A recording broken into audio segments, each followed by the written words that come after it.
just a long lost look in your eyes. Brings out a love that I can't disguise. So take me down to the places I've never seen. Or don't you try to kill me with kind. It's just your love that's driving me wild. Oh, from the dawn we rise, with the heart we cry, to the light we go, into the light we go. From the darkest night, from the fire inside, into the light we go, into the light we go, into the light we go.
Welcome back, guys. I know it was a little bit of a break, but we're here with our second series of the night. KSV versus MVP. Gonna go head-to-head. I'm Valdez. With me is Papa Smithy, as always. How are you feeling about this matchup? You know, we're gonna have to pull one out. Goodbye 8.3, hello 8.4. After this particular series, the Trackers knives will be gone. The knives will be out if KSV can't pick up the victory here. Feels like 20 years since they were actually able to look like a top team.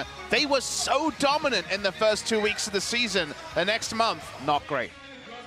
Yeah, they've been struggling, to say the least, especially against strong teams. They take out Kong Du Monster, but besides that, Rocks, SKT, KT, and Afrika all taking out KSV, and it's not good looks when you're trying to beat or compete with all of those teams to make it into the playoffs. So we'll see how it goes tonight. Let's introduce our teams first off. 이기는 방법을 알고 있는 팀, 그리고 우승하는 방법도 알고 있는 팀입니다. 2017 월드 챔피언십 챔피언 KSV! You guys heard it first, the World Championship champion. It is KSV in the booth. Unfortunately, not looking like the champions recently. We'll see if they can pull it back. Yeah, I imagine if you're on the team, you don't really want to be reminded of that because you never want to rest on your laurels. For many teams, winning the World Championship is their ultimate goal. It should be, right? It is the biggest tournament. But you know that it's never going to be complete for KSV, formerly Samsung Galaxy, until they have that LCK Championship as well. The weird scenario where they're the only team in history to win the World Championship without ever winning their domestic title under the 2015 onwards grouping of then Samsung Galaxy, now KSV. They will return to Ambition in the jungle. Haru's last few adventures haven't been too fruitful. We'll see how Ambition will adapt in next week's games to this post-Tracker's Knife meta, because he likes to farm. And we don't really know, or it's not clear whether that will hurt or help him as the vision starts to go away. Yeah, curious to see how 8.4 is going to go in Korea, but again, we need to wait all of about 2 days to get there. It will be here on Tuesday, but let's go ahead and introduce their opponents. 본진을 쉽게 씻어내리라 생각됩니다. 승강전을 뚫고 올라온 팀들 중 LCK에 가장 안정적으로 자리 잡은 팀 MVP, the big challengers coming on in here. Definitely the underdogs, but definitely questions to be raised. Can they actually put up a fight against KSV? They've been looking a bit better, bit by bit, but they have to show up tonight.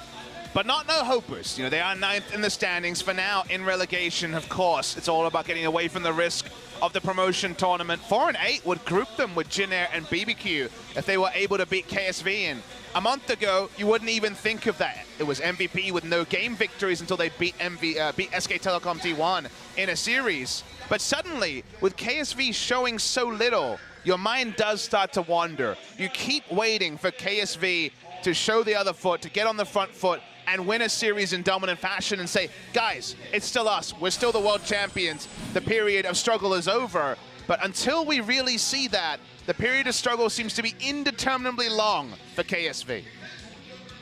It's very true. I mean, they go up against MVP tonight. As I mentioned before, they took out Kongdu. This is another weak team that they're going up against. It's something they can build some confidence on if they take the victory, but MVP struggling to not go into relegations. You talk a lot about how Kongdu Monsters, this team that's not good enough for LCK, too good for Challenger. They bounce in and out, but MVP definitely seem like they deserve to be an LCK, I should say, but struggling every time they're here. Well, we've never actually seen them hit the promotion tournament as well. We don't want to talk about these teams. Let's talk about the future, baby. 8.4 totally is coming. Skip this match. Let's go with 8.4. The hand of Baron. Baron's overpowered, guys. That's all you need to know. It gets stronger up to 40 minutes. So these 40-minute Barons, the third Baron, the second Baron, will be more powerful as we've decided to just ignore this series. Haha, we say to the world champions and MVP. Minion buffs basically do a lot more damage to turrets, and also the Banner of Command being fixed after many years of being bugged in terms of damage will be very interesting to track. So Baron buff is stronger. Elder just wins the game. It should honestly just say victory when you pick up the second Elder Dragon. Game's over, we know that. Yeah, especially because that team that's ahead is generally going to win the game regardless. But once you pick up that ridiculous buff, it's like, okay, well, see you later, GG. You were talking about Elder Dragon. It's got a lower respawn time. The buff lasts longer for subsequent buffs. And then the second version of it, the subsequent version, just murders you, basically, is all you need to know. We didn't want to give you guys all the details. Yeah, it's no disgusting. Numbers. You just die. The stream may cut off. It has to be censored. It's just too racy when you pick that buff up. Speaking of censorship, goodbye, perfect timing. Faker just was going to have a bit of fun picking up a little stopwatch juke. Now with it commencing at 10 minutes, very unlikely to see it again. Yeah, I mean, you see it every once in a while in solo queue over here in Korea, but not too much. We'll see how it comes into LCK when 8.4 hits. World champions in a crisis. 8th place for a lot of these numbers, 6 in damage per minute.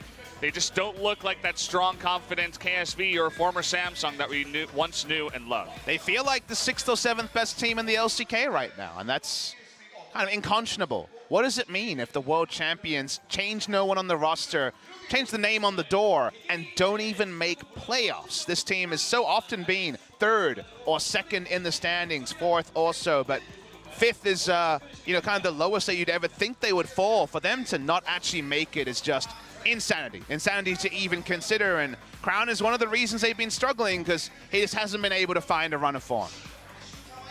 The weight is too heavy here for Crown, is basically what Spo TV is saying. Definitely, you can see the comparison in the numbers. The last 5 games he's been playing have been pretty dismal in terms of stats. And, well, you got to place the blame where it is due, and certainly Crown has not been looking like a world champion in recent times. So tonight, as I said before, definitely a nice platform to take a win, gain some confidence, and try to move up and try to make it into playoffs. Because as you mentioned, looking like 6th or 7th, you're not good enough for playoffs if you're there. And the worry for Crown is the last 20 games, not the best scores. The last 5 games, worse. Yeah. So it's a big problem there.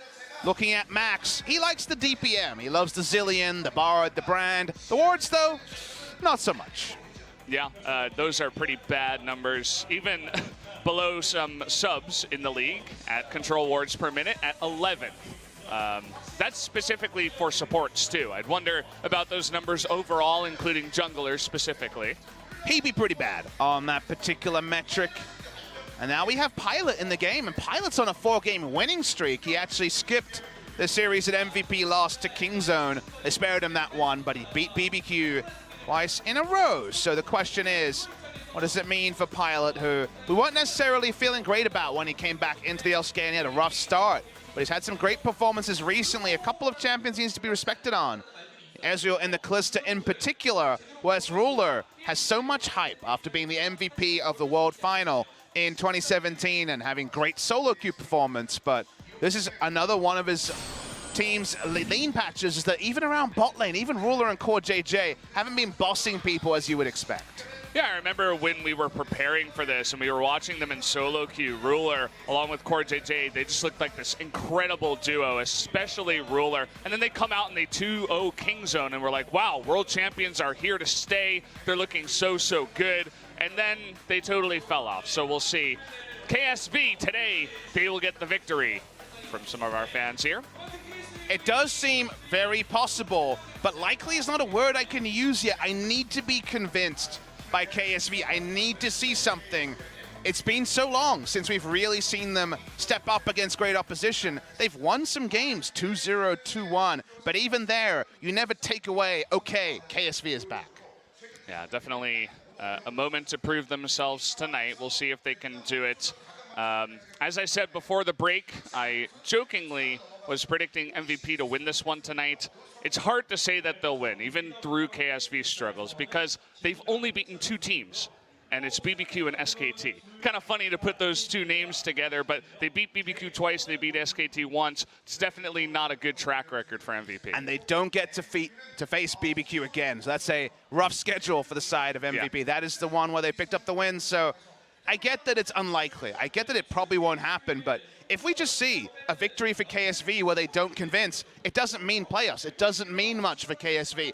We want to see a KSV domination, otherwise the skepticism will continue to grow. Yeah, so looks like perhaps we're not totally set up here. As we take a look at our 280 carries, just getting ready to go. Pilot looking a little bit nervous here in the booth. Seeing him clapping. Oh, I heard some good news, Valdez. Yeah, looks like we're ready to go, guys. Picks and bans for game number 1 right now.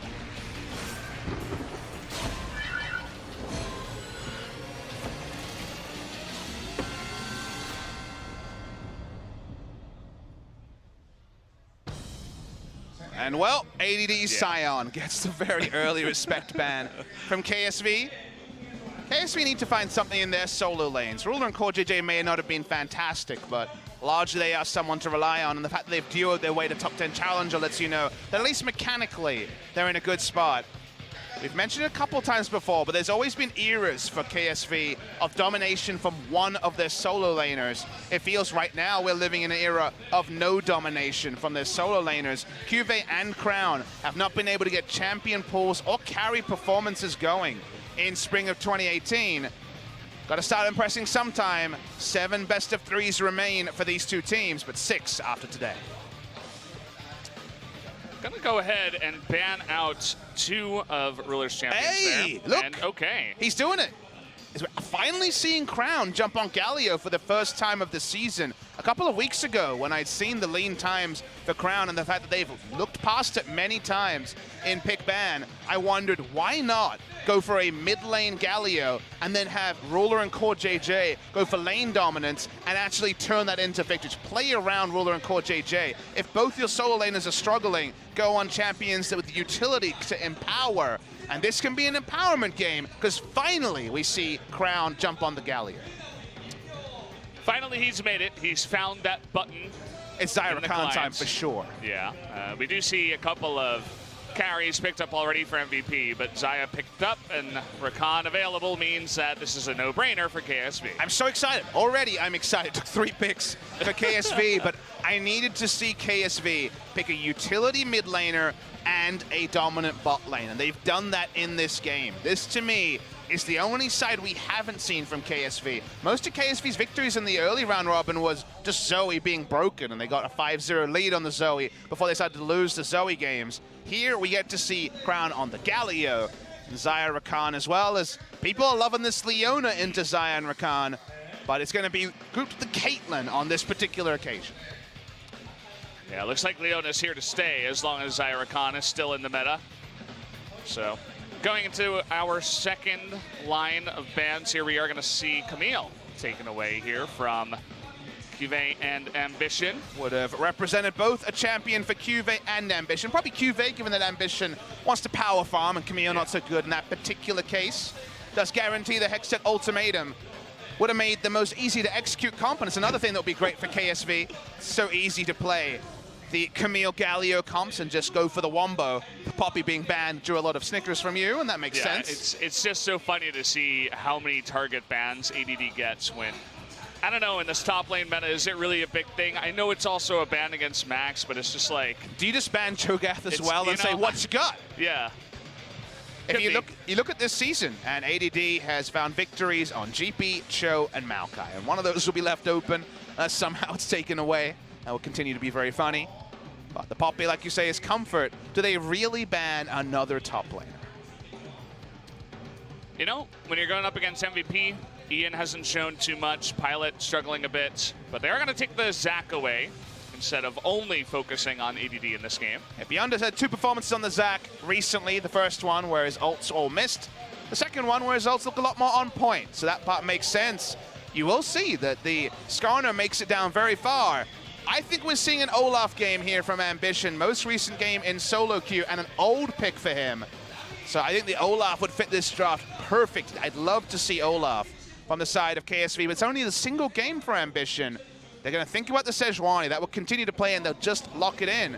Ambition seems to not be confident enough to jump on the Olaf for this game.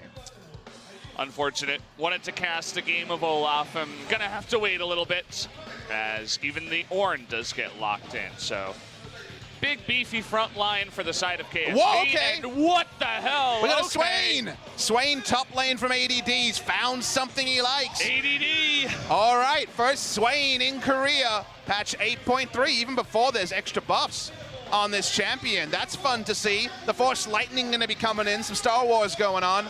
I hope you're ready for this. Not a lot of Swain in solo queue, so we're getting some Swain on the Rift. Yeah, this is going to be fun, and leave it up to ADD. Even when they really want to avoid relegation, they want to get through, he still goes ahead and picks a totally new pick. Haven't seen it yet, the newly reworked Swain.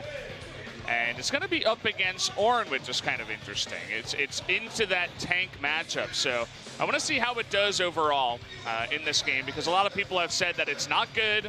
Just leave it, wait until it gets buffed. But ADD says, no, I'm ready to go right now. It's a lot with a lot of CC coming through from the Leona as well. So a lot of synergy with the passive there for the Swain. We're definitely going to have to keep our wits around him. I've seen very little Swain. Only have a basic understanding of his abilities. You can remember, though, the Swain has always been dominant into melee matchups in the top side. So it seems like, at worst, a farm lane for the Swain in top. I'm looking forward to it. It definitely adds a bit of flavor to this matchup where it's, you know, world champion versus 9th place. But now it's like, okay, we get to see Swain in the matchup up against the Ornn. As ADD2 known for his weird picks, he and Max alone trying to change the meta here in Korea. ADD, he was on the forefront for the Scion. I'm not a big fan of the Swain at this power level right now, but it's something different. It's in a nice spot, but guys, it sounds like we're gonna have a little pause before we actually get to the game. Get ourselves ready for some Swain action. Yeah, Corday looking not happy with the pause, but we'll get into it eventually. I'm sure you guys out there are pretty excited about the pick. Seems like SpoTV is as well. The big zoom in on ADD. He's like, oh, I didn't mean to pick Swain. Nah, looks like just a headset issue for our top laner of MVP. He needs his headset going. The Swain is definitely gankable, but very dominant into melee matchups. I would argue a little bit less than before because he doesn't have the targeted abilities that made him so reliable in previous seasons, but still can be very oppressive in a team fight. Has synergy with the Leona as well, so a lot to like about the Swain. I think when the buffs come through in the future and the items load up for him, he will certainly be a fringe meta pick, but feels like we're cheating a little bit by having him an 8.3. So guys, the game is ready, we have heard. We're nearing the moments where we can actually jump into this. Give me the Swain, I need it. Looks like it's time, guys. The countdown has begun. Let's jump into game number 1.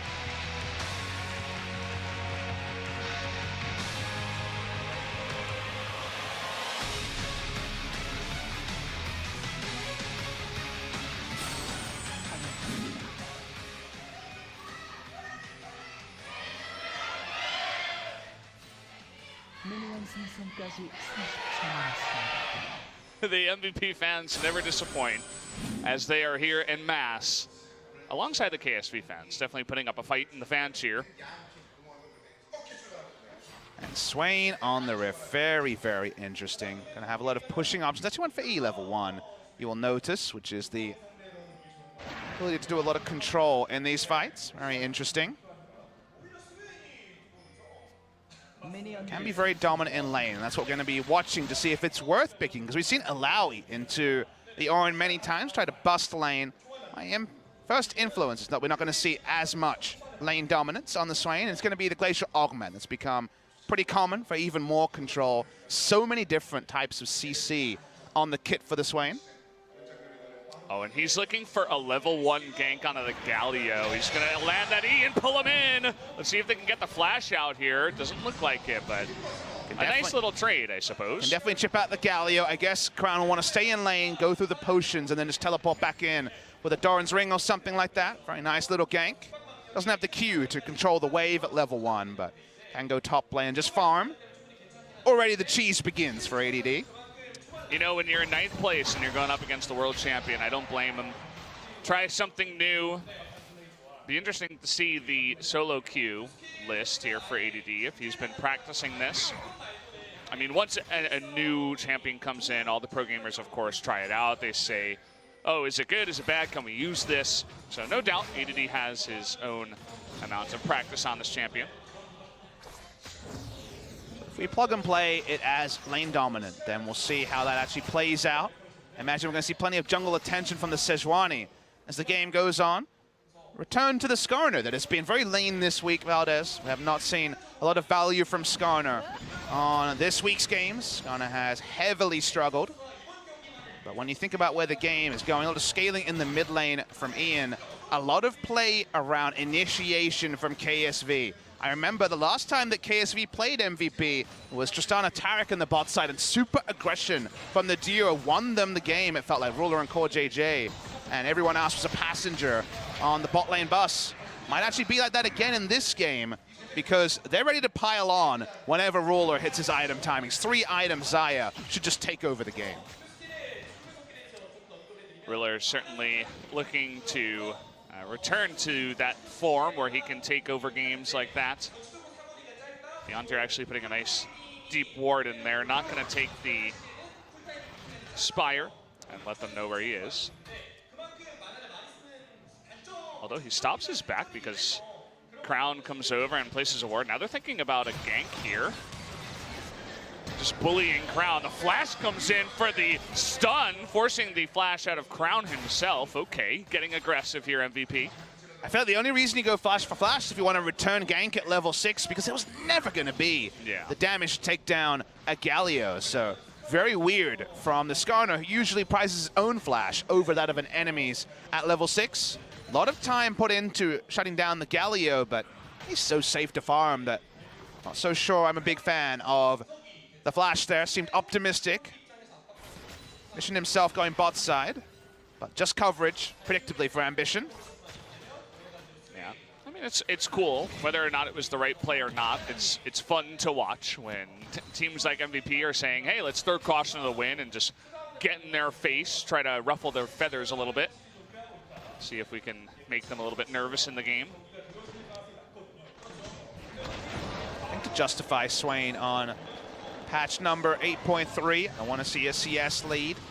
Seems unlikely, given that Ornn is just so damn safe on the top side. He's actually losing trades really badly here. You want a CS lead, but actually let's have him be something in the lane first. The reason why I'm such a skeptic of Swain with his current kit, unless the numbers are really buffed up, is that I feel like he doesn't do what he was originally picked for. And to be fair, he was never picked, but at least in solo queue, what he was picked for was to dominate melee champions. He was very strong against melee champions on the top side. And it feels like he does that worse than his previous kit. He has a lot of interesting gimmicks, his ability to have obscenely long range on his W to check brush and also get a situational slow. He has a lot of CC on his kit and goes the Glacial Augment. You guys are wondering at home, we mentioned Glacial Augment. Otherwise, Biscuiteer for laning and the Gathering Storm. Just in case, it is KSV, so I guess Gathering Storm has pretty high power levels. KSV are, next to Jin Air, definitely one of our long game teams. Yeah. I want to see the build too, because generally we've been seeing, you know, Sion, Cho'Gath, Orin in the top lane, all these tanks. Does he go just straight into AP, or does he try to add in some tank items at all? The catalyst is certainly going to be there, but I think Rod of Ages is what I see the most in solo queue. Again, there's very little competitive play to draw on with this champion. If you think about the team that he's on, it's a pretty high damage team with when the game gets longer, but in the early game, not going to quite be there for the Caitlyn and the Corki. So I think Rod of Ages into situational is probably what I'm expecting from the Swain. Yeah, going to be curious to see what path he goes down. It's always nice to see, you know, first-time champions coming in, because we always have a lot to talk about in terms of their build, in terms of the player, what does it mean? And speaking of players and what it means, Beyond is level 6. That means that perhaps he wants to revisit the lane or go for some kind of gank, as you were talking about. Problem there is that he's level 6. He does have a level lead on Ambition, but he's level 6 with no flash, so he could just die. Well, he's certainly fighting here. As okay, Ambition is going to get a little bit too far forward. Does have the Galio nearby, but he's getting incredibly low. But here comes CoreJJ, the first roam coming in. Is it going to be the first blood? Not quite. Finally, the first blood goes over to Corki, actually. Now they're getting up to Crown. That's going to be 2 for MVP.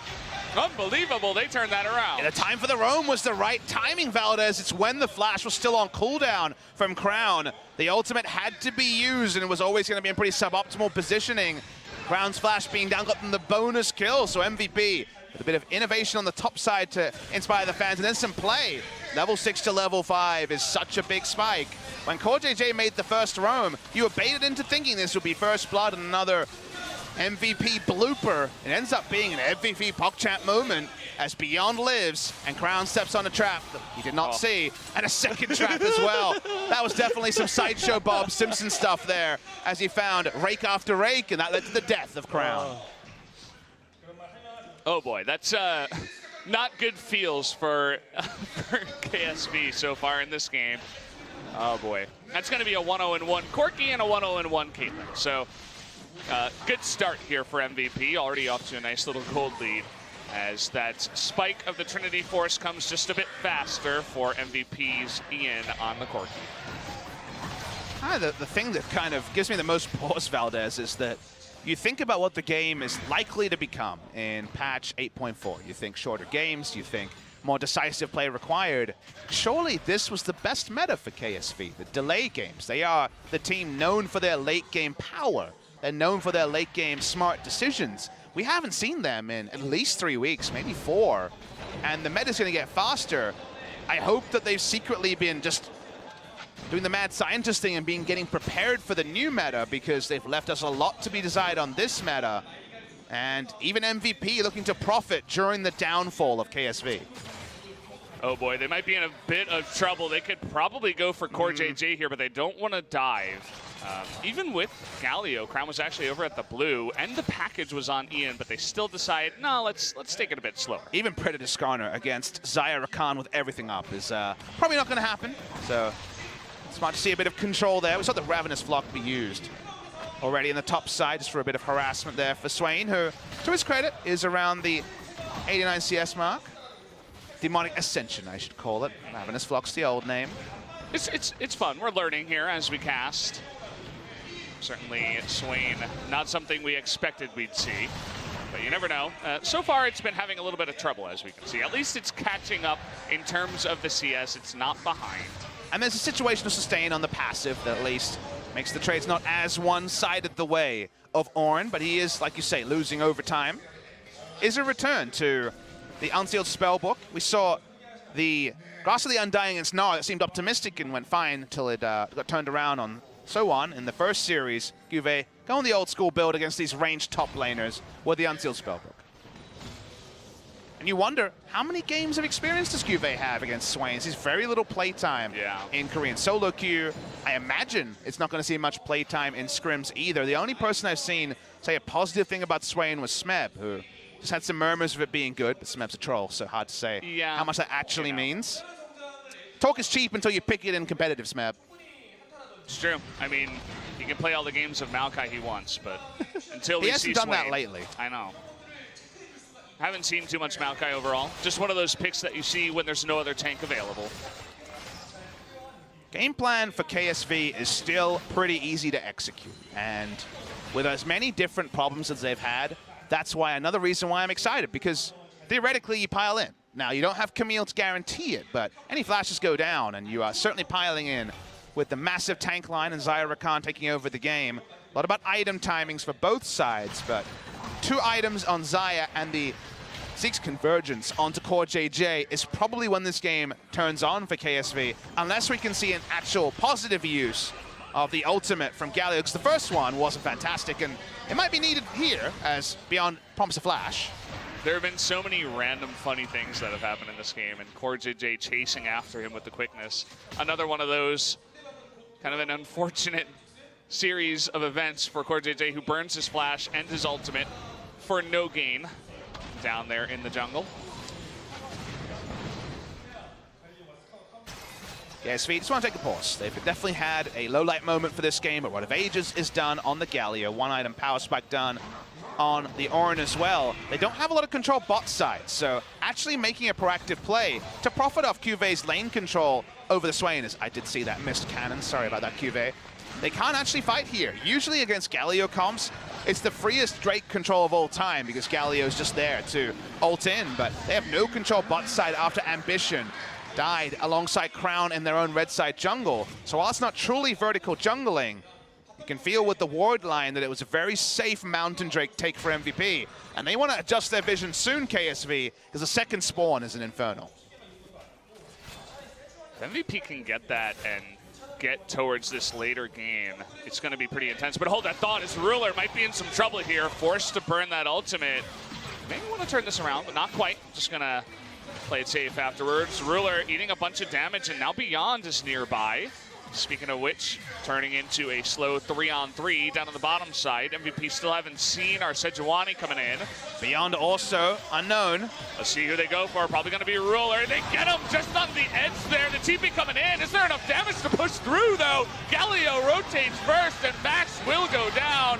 Beyond being taunted up here. Now we got a nice little call to Forge God coming in. ADD trying to do something on the Swain. You can see that damage is coming out, and he doesn't lose it. Seeing the power of Swain. Also, Cuve getting a little bit too far forward as the rest of his team was running away from the Swain. But turning it around, he flashes in with the taunts now, and they're going to get 2 members. Beyond goes down as well. ADD, he wants to get that damage, but both of them are so low on mana, they can't quite take anyone else out. MVP definitely seems surprised by the re-engage. Ian was so aggressive, flashing forward for an attempt to kill. The ultimate there did actually reach his Demon Flare on the second half, but only used it for wave clear. Didn't think he'll be able to gap close. Watch the replay here of the team fight. Beyond is the one who has the most time to judge. They try to get onto Ruler to delete him, but the Sejuani ultimate was a hero one from Ambition.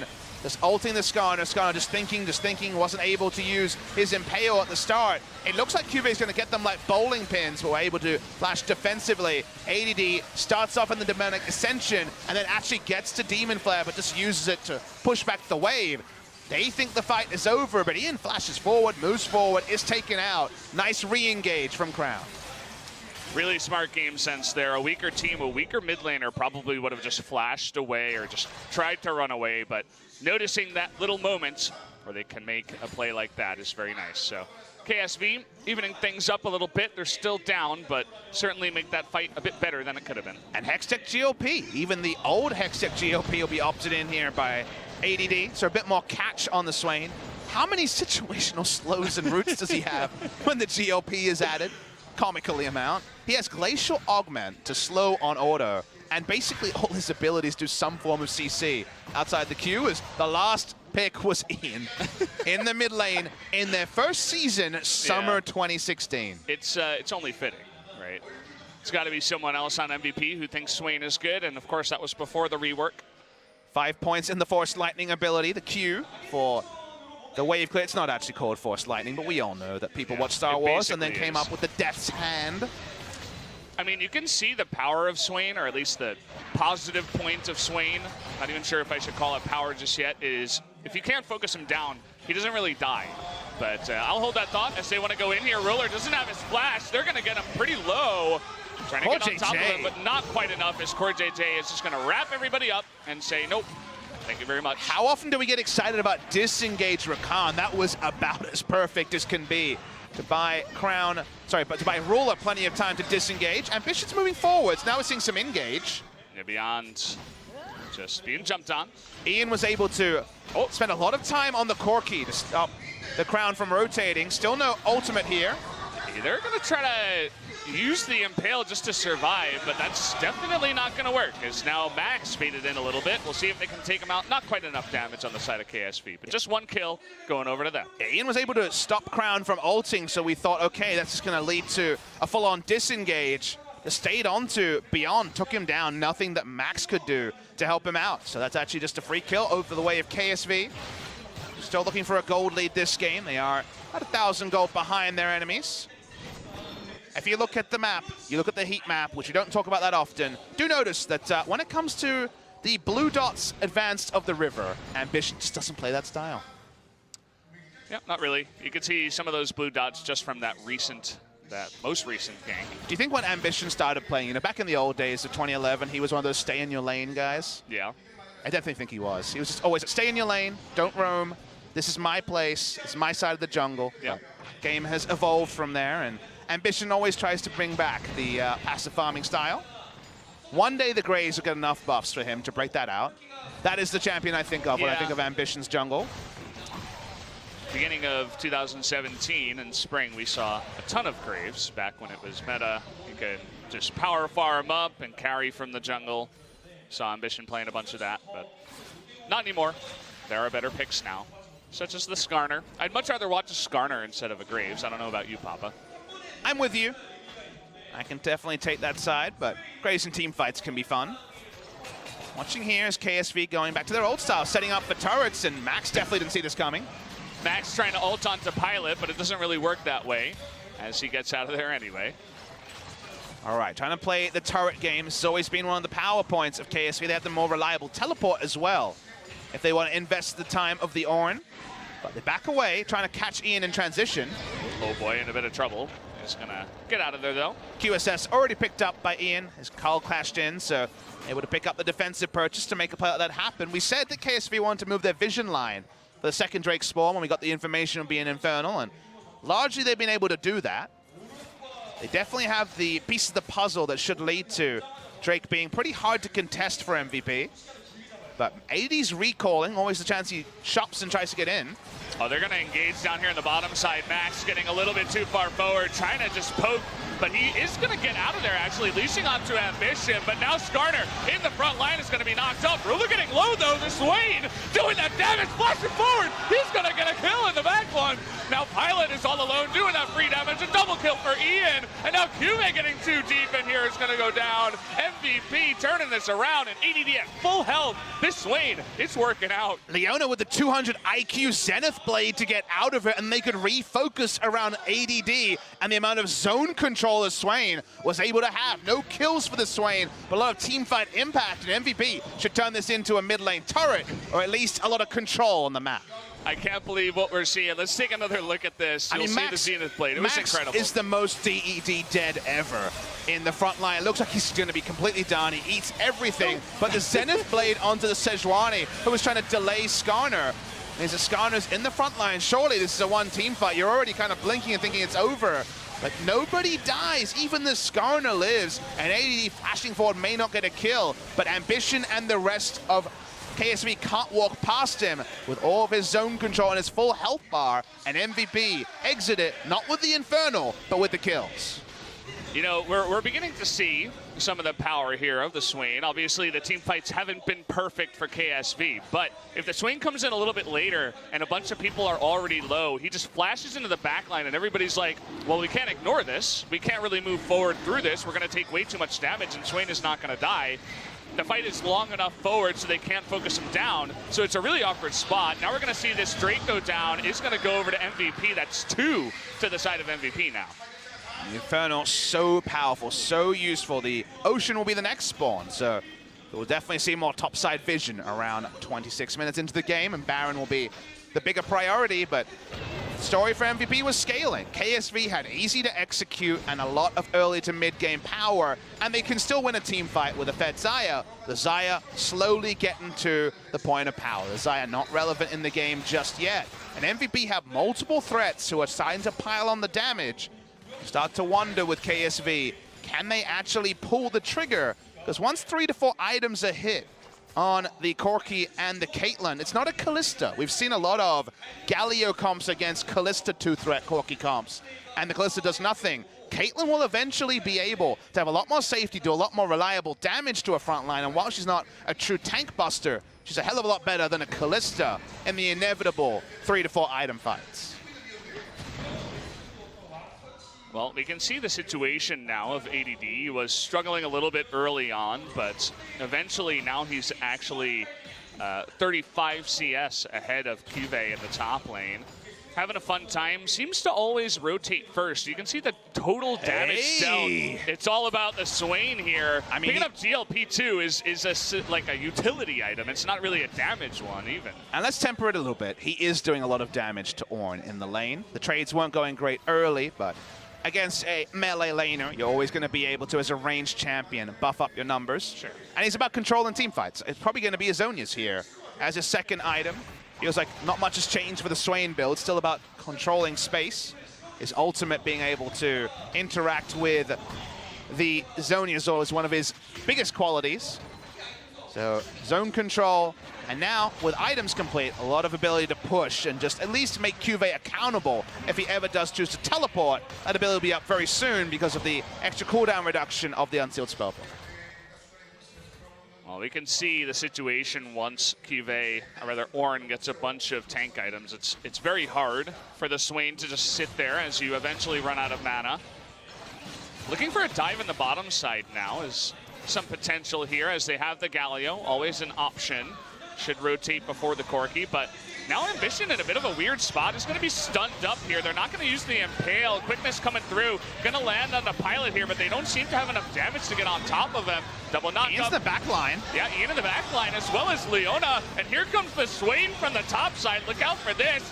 Sun's coming in from Max, but they don't quite have enough. The Blade Caller is going to stun up everybody. As KSV, they just want out. But Beyond was looking for a pick, not going to happen. KSV do successfully disengage. They actually managed to pull QV in, but it's not going to be a kill. Still had the Searing Charge to get out. They don't have that extra chase. The W so unreliable from the Swain. They have to give up. He's going to push through mid. I liked his positioning in the fight because everything was down, and he said, there's no threat on me to be in the side. Usually a tank still has CC. Try to take down a Corki, not to be there. Again, the items don't have the oomph yet. We don't have Infinity Edge and Rapid Fire Cannon yet for the Corki. Caitlyn's still putting items together, but how MVP's playing out the fights against a pretty linear comp from KSV should be celebrated, and they do have a 2,000 gold lead and the Inferno at 23 minutes. Righteous Glory finished up here for Beyond, so we've seen him getting very close to getting a good impale onto someone on KSV, but now this is going to open up new options, new opportunities for our jungler. Basically, the ult change, the big takeaway is it went from the zone control, kind of incremental low damage, but very unkillable Swain into now if you're in the right position in the fight, you can actually get a decent amount of burst on the back end. You're not going to be deleting people, but it does justify the smaller window in terms of usability in a team fight. You get in there, you control space for a while, and then you have an impactful moment compared to before, where you just kind of roamed around as a crow for the entire time, but largely weren't able to actually close out a fight. It was very extended fighting for ADD. The build, as you see, it may not be a Rod of Ages, but very, very similar for the first two items. Imagine the new Haunting guys into Leandri's might be for him in the future patch. There are a lot of buffs for him on 8.4, so honestly, I was definitely not prepared to expect a Swain pick this week. Swain next week, an outside chance this week. Seems like just trying to play with the unknown against KSV and try to hit them while they're down. They seem to have cemented on a comp they like KSV and MVP, trying to throw into disarray. Yeah, and surely after some of the success we've seen in this game, will be in the back of everybody's mind for the future here for 8.4. Thinking about going on to Ambition, not going to work. He's quite tanky at this point. No QSSs yet on the side of KSV. So the moment that we hit 3 items on the Corki, even the Galio becomes an outside chance at being someone you pull in and try to delete. Speaking of deletion, a lot of nice damage. The Swain really cannot deal with the tanky Ornn in lane. You say tanky, he's pretty obnoxious already with the Warmogs. Yeah. He just disengages the Swain damage and comes back in at full health, such as Warmogs. So that's a real question. You know, the Swain seems pretty good in team fights, but not really holding his own. And it allows QV to push it in and go for the first rotation towards mid. We'll see how this affects later fights. You do see this game and wonder if after the buffs on 8.4, how does he deal with Sion? Because old Swain against Sion will probably be fine. New Swain, we'll wait and see. Okay, we are going to have a fight here. Beyond is going to get onto the Saya here. Isn't going to be enough damage. Featherstorm coming in, but actually it's going to be Skarner that goes down first, but they get Ruler in the backside. Tons of DPS taken away. Now a very low Sejuani is finally going to be taken out. Crowd has to flash away. Swain comes in kind of funnily at the end here. He wants to cast his ultimate, but he can't. Wants to look really cool, but a nice little fight there for MVP. Definitely a win.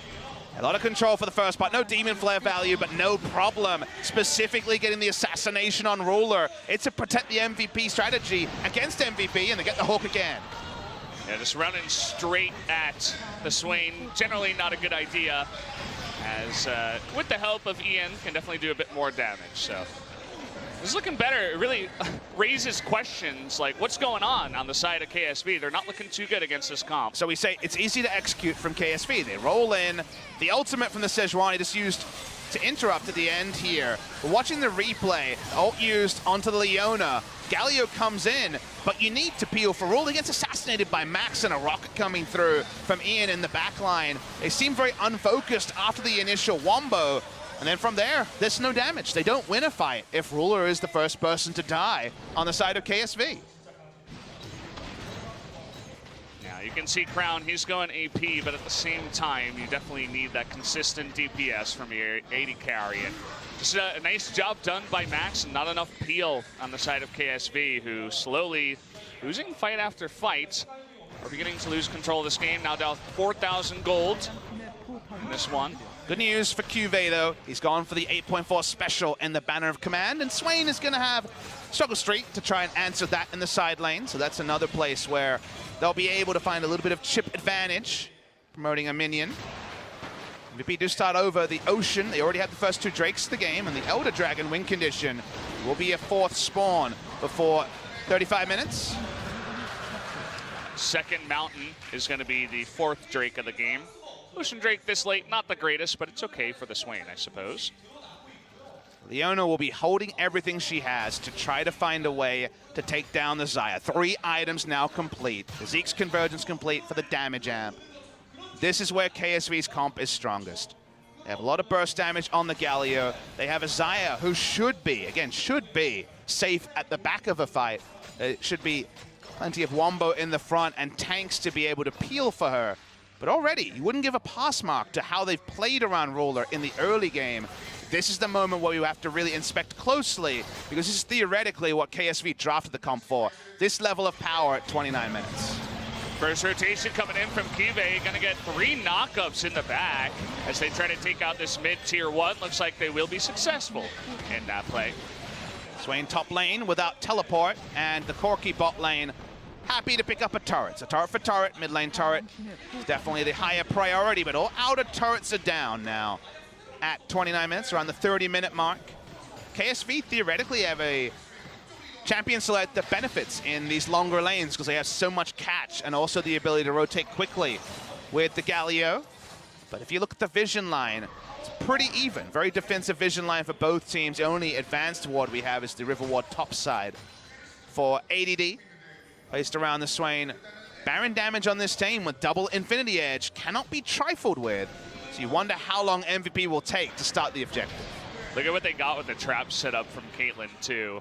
They've got a decent amount of pick themselves, and certainly denying all the vision and randomly turning onto Baron here as they just have, look at the traps and the Swain in the front. Too it's many. so hard to get through this. And Max is so tanky, they don't know that this is so low already. It's gone. See you later, Baron. Okay, that's going to go down. Nice little play. And now they're looking to get onto Cube, who's forced to flash out of that one. Not good looks on the side of KSV. They give up a big objective. And now MVP going to look to make it work down the mid lane. And we're hyped about MVP's Baron control. That was excellent from them. There was no indication of Beyond looking on the patrol for the Impale. They had done so much damage to Baron. KSV completely outdone by the smart move from MVP.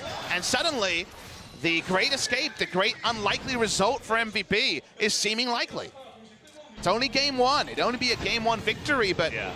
I don't feel like KSV's comp gets stronger and stronger. Now, you find a way to stun up both Ian and Pilot, you can still win, but their summoners are up, the Baron is claimed, the items are rolling in for the hyper-scaling mid laner and bot laner, and it doesn't feel like KSV found a similar bounty to hang their hats on. Yeah, and you talk about sniping out the two carries. Sure, that will be the main goal, but then you have this third kind of unique pick in the Swain.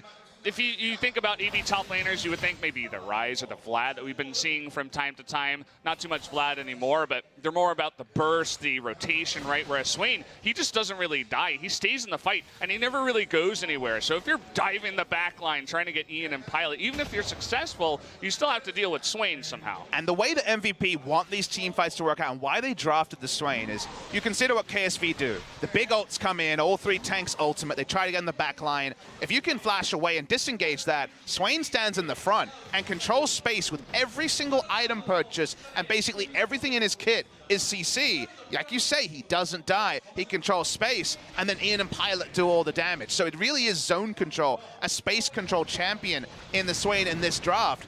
Now, disengaging this much engaged, it's not a trivial thing, but if the first burst rotation, the Galio Hero's entrance, doesn't shut down Pilot or Max, you're right, ADD in the front line might be enough to buy space for Corki and Caitlyn to prosper. So they're going to send 4 members down here looking for this bottom tier 2. Swain versus Ornn up in the top side. Haven't really got a look at that. You're seeing what Corki can begin to do already here at 32 minutes into the game. Just poking down Ambition. Does have the Warmogs, but has that power. Double Knight's Vow in the 4, and ADD finally the trades, not as one-sided the way of the Ornn. Where there's a will, where there's a hope. The Void Staff coming in will only help. Yeah. But MVP, they walk back in. They have very powerful carries and the damage reduction on both. This does mean they're not running 3 lanes and mid lane is pushing out. So they're going to try and use some ults to take this turret. I don't think they want to dive. Yeah, you can see they force Crown to go back, just punching his way away. Solar Flare has a comically low cooldown late in the game. So 1 ult, 1 turret, that's fine for MVP. It's another inner turret down, only 1 left on the Rift. Yeah, and Pilot on the Caitlyn, certainly another nice pick. You have Corki in the mid lane here, doing some damage in the front. He's going to flash forward, trying to get onto that Swain. They Swain's burst dead. him down. That's what they needed to do. They finally are able to do that. That's going to be 2 kills and make it 3. KSV finally making a stand against MVP. For so long, they have been unable to find the Wombo. It may not be onto the carries, but the entire tank line is down. The Swain could never interact in the fight. Even through Merc Treads, the CC bar meant that he could not use Zone Use. He could not use his ultimate. No space control, and KSV want to break the base from those 3 picks. Never even got a chance to zone use in that one. Wasn't a mistake, as you mentioned, was just CC'd the entire time. That is what they have in their composition. So now finally KSV finding a foothold in this game, looking for some more turrets and perhaps a Mountain Drake of their own on the back foot. Breaking the base, difficult to do when the 280 carries are alive and your initiation ultimates are all on cooldown. So the threat from the tanks is much, much lower. The fallback Mountain is not an Elder. Would probably prefer to be able to pick that one up on the backside even without any buffs, but a Mountain's a Mountain. Also delays the time in the game when the Elder spawns. It's going to be a pretty late spawn in 40 minutes and 35 seconds, so unlikely to play too big a factor. Consider that they're pushing up with the Dregs of Baron, Swain in the front line. It felt pretty low percentage they were going to get any real turret damage. They were definitely not going to break the turret, so the positioning there from MVP, highly questionable. They could have taken the last free objective in the top side and there would not have been that level of contest. Swain in the front line was perma-CC'd and they got no value from him, and then the DPS duo had to just abandon their tanks. There was nothing they could do.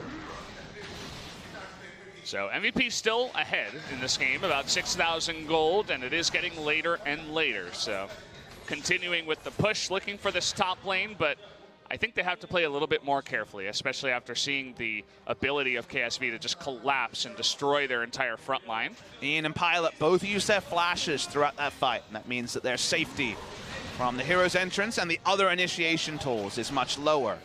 Well, let's see if they can actually play their flanks, if they can actually incrementally move forward. Largely their Baron in this game was the thing that has opened up a pretty big lead. Outside of that, they have definitely struggled to interact. And look, they haven't a lot of experience in closing out games. They only have 3 match victories.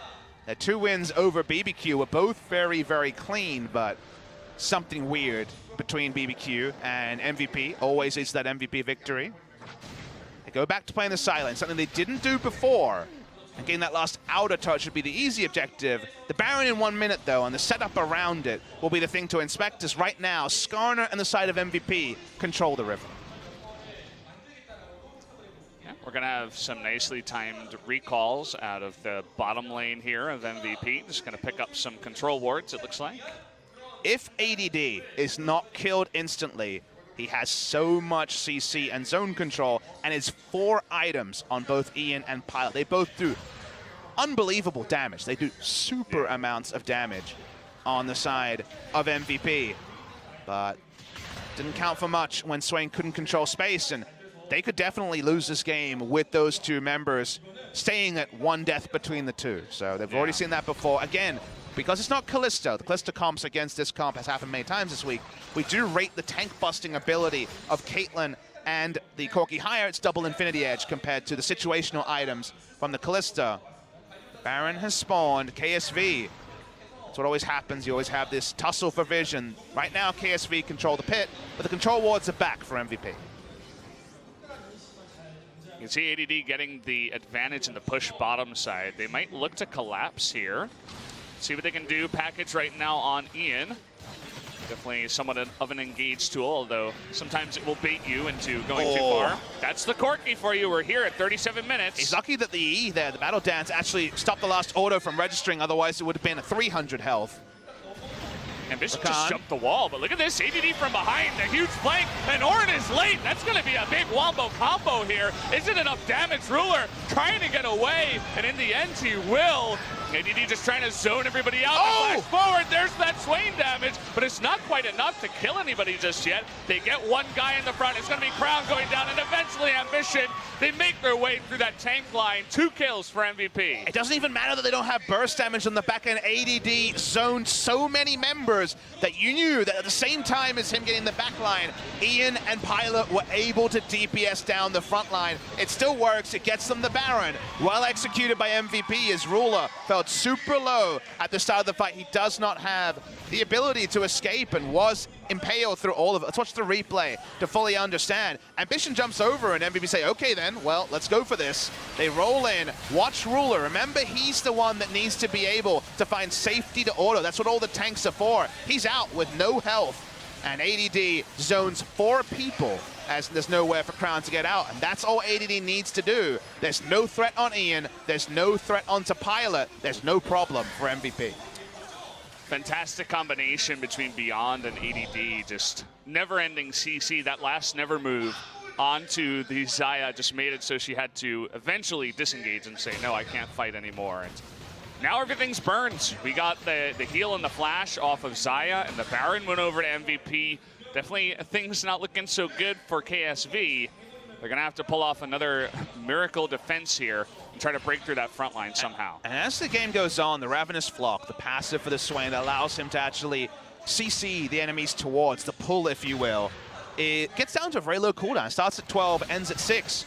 By the end, Leona's going to have a second round of spells, and then the tug comes through, and suddenly there are extra people to be taken down the front line. And it doesn't seem like, understandably, KSV have a lot of experience playing against the Swain. He controls so much space. He's done unbelievable amounts of largely meaningless, but still zoning damage. Yeah, it's like when you got a Teemo on your team and all the mushrooms hit everybody, and he's got like 50k damage, but it's not actually doing anything. But as you mentioned, it's just zoning, and he's somehow doing more damage than the two carries. If they had a low damage mid laner, it wouldn't work in this comp, but they have so much damage in Corki and Caitlyn that just controlling space is the only brief fade it is. It's why with the blasting one, he didn't go for a voice stuff. He needs a Banshees. He needs more of this off-tankiness. Is once again ambition. He just does it again. He tries to go in there. He's going to be locked down, but Max is going to be destroyed by Ruler. Cortez makes it out of there as well. This time Ruler has so much room, but they're going to take out Crown. They're going to win. Pilot in the back line is just mowing them down. A triple kill for this Caitlyn, and they're looking for more. The Quadra, he wants the Penta. Can he get it? He's going to snipe him down, but no! It's not the Penta. Somehow the most anticlimactic non-Penta. It doesn't matter, though, because MVP are going to take the victory. They can still get the Penta. Get it. They're trying to lock him down. Are they going to die for him? They're thinking about it. They're trying. ADD, he's got to go forward. He's got to be the man. There it is. Oh, stop. He gets the Penta. Pentakill! Pentakill for Pilot. And the Swain composition wins game 1 against the world champions, MVP. What the hell is going on, guys? I don't even know. What a game win, and the pentakill actually happened. He kept baiting, it wasn't enough, and everyone is smiling. You have to love the inventiveness. It seemed like just a pick to go in with 8.3 last match on the patch, but it was so useful in the end to control space, and by the end, you saw the damage from Pilot. He was a one-man wrecking crew. He certainly was. He had just so much room to work with. Swain and Leona in the front line is like, you're just never getting on me. Even though Ian, he had to get out of there for the majority of that fight, he still did supportive damage, and it was all the Pilot show. Head in hands here and question marks above every single person on the side of KSV. You would not have prepared for the Swain pick, and KSV, understandably, just were not expecting it. They were not respecting it. By the end, their comp was outscaled, and when they were strongest, they couldn't find advantages because they botched some of their engages. I asked for the Galio comp. Maybe I shouldn't have. The execution on some of these plays, I love how this plays out. So you watch it at the start, and you think, okay, someone dies, it's over. But Leona's dead. The re-engage when the ult is gone is so good by the side of MVP. And then how much is there on Pilot? Does he ever lose his overheal shield? The answer is no. No threat on him. Able to flash in aggressively. Opts into the Blade Caller because he knows he'll be fine. Poor JJ lives by the hair on his chinny chin chin at the start, but he goes down anyway, and MVP looking for that upset, Valdez. What a game. Not what we were expecting here between these two teams, but they make it work. Beyond having a good game on the Skarner, too. Want to shout out him as well. But either way, guys, we're going to go to a quick commercial break. We'll be back with an exciting game 2.